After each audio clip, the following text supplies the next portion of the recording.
All right, we've all been there. You got this plug,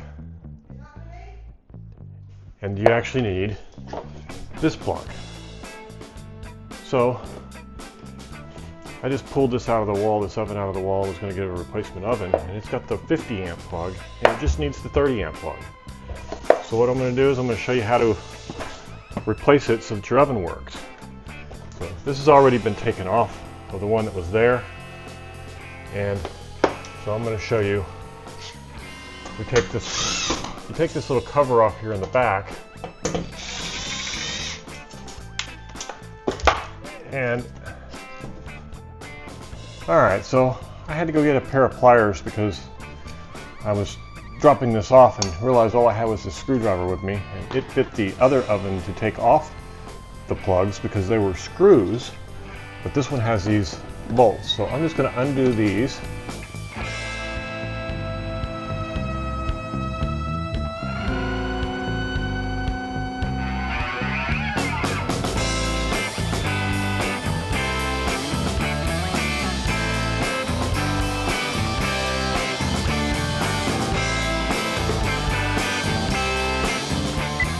One thing to note is even though the ground wire was removed, this is bonded to the neutral, so there's no harm in removing the ground in this case.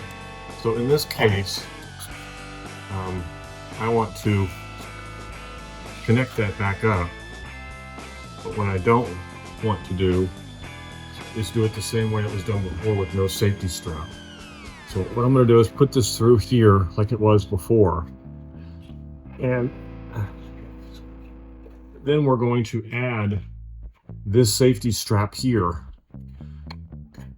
so that we can keep this from pushing through. Now we need to know exactly how long it needs to be. So this can be kind of tricky to figure this out, but it's not something you want to take a shortcut on. If this gets pulled on or something and these wires pop loose, this would be a live wire just sitting out in the open, and that would be extremely bad. So I'm going to say this is probably right about here is where this needs to be. And I'm just going to give myself an idea of where that is.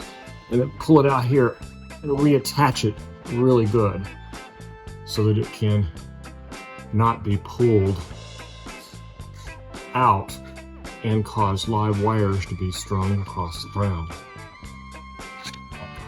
Tighten these back down.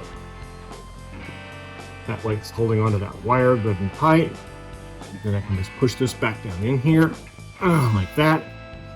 And then put all of the connectors back on where they belong, like that. Then we are going to tighten these nuts on the top of it. This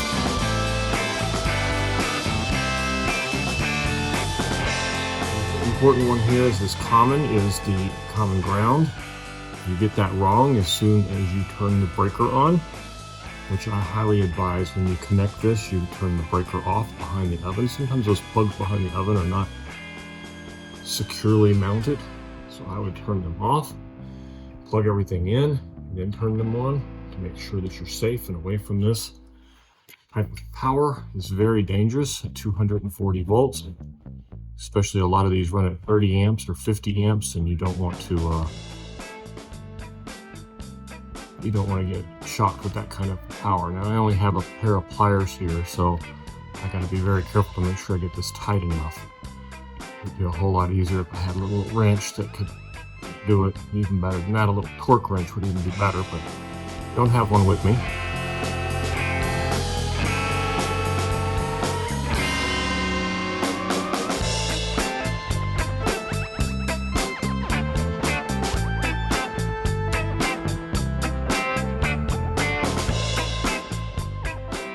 I'm going to double check them all to make sure they're all tight.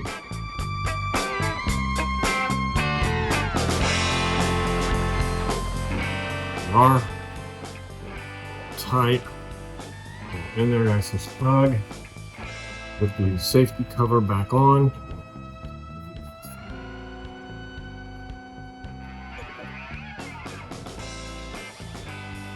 Put the two little screws that hold this cover on to protect those plug from disposed.